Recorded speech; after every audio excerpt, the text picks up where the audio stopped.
কাঙ্ক্ষিত শাপলা প্রতীক ছাড়াই নিবন্ধন পাচ্ছে জাতীয় নাগরিক পার্টি এনসিপি। নিবন্ধন পাওয়ার পর দলটিকে নির্ধারিত তালিকা থেকে প্রতীকের আবেদন করতে হবে।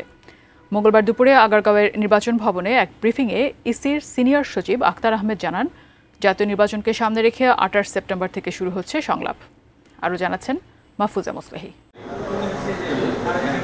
রাজনৈতিক দল হিসেবে এনসিপির নিবন্ধনের বিষয়ে সোমবার প্রধান নির্বাচন কমিশনারের সঙ্গে সাক্ষাৎ শেষে দলটির মুখ্য সমন্বয়ক নাসির উদ্দিন পাটোয়ারি অনড় অবস্থানে ছিলেন শাপলা প্রতীকের পক্ষেই। শাপলার বিষয়ে এনসিপি ছাড় দিচ্ছে না, এর ব্যত্যয় করা যাবে না, এবং যদি করা হয় যে আমরা এটা কিভাবে নিতে হয় সেটা আমরা ইনশাআল্লাহ জানি।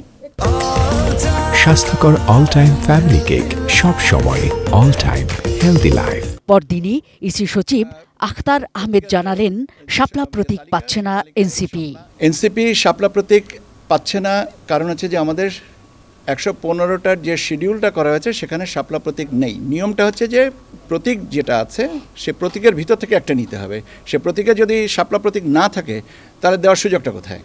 জানান, ত্রয়োদশ সংসদ নির্বাচনের প্রস্তুতি এগিয়ে নিতে 28 সেপ্টেম্বর থেকে শুরু হচ্ছে ইসির সংলাপ। সংলাপের শুরুতেই আমন্ত্রণ পাবেন শিক্ষাবিদ সহ নাগরিক সমাজের প্রতিনিধিরা। 28 তারিখে আমরা এটাকে করব, ধারাবাহিকভাবে তারপরে শিডিউলটা করব। অনুমোদন পেয়েছে সংসদ নির্বাচনে রাজনৈতিক দল ও প্রার্থীর আচরণ বিধিমালাও।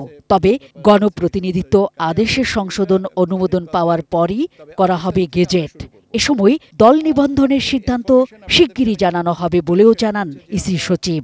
আচরণ বিধিমালার যে নথিটা আইন মন্ত্রণালয়ে পাঠিয়েছিলাম ভেটিংয়ের জন্য, সেটা আমরা গতকালকে পেয়েছি। সেই সাথে সাথে আমাদের প্রতীকের যে ফাইলটাও পাঠিয়েছিলাম সেটাও আমরা ফেরত পেয়েছি। কাজে রাজনৈতিক দলের নিবন্ধনের কার্যক্রমটা যেটা চলমান আছে সেটার সাথে যে প্রতীকের একটা সমন্বয়ের ব্যাপার ছিল সেটা আমরা এক ধাপ এগিয়ে গেছে। পরে নির্বাচনী ইস্যুতে আগারগাঁওয়ের নির্বাচন ভবনে সিইসির সঙ্গে বৈঠক করেন নারীর রাজনৈতিক অধিকার ফোরাম এর 4 সদস্যের একটি প্রতিনিধি দল।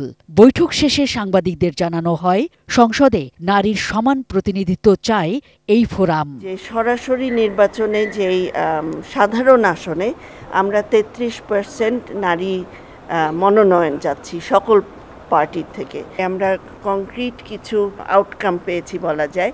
সহিংসতা বা কোনো রকমের হয়রানি করা হয় কোনো নারী প্রার্থী বা যে কোনো নারীর প্রতি, সেটার জন্য শাস্তিমূলক ব্যবস্থা নেওয়া হবে নির্বাচন কমিশন কর্তৃক।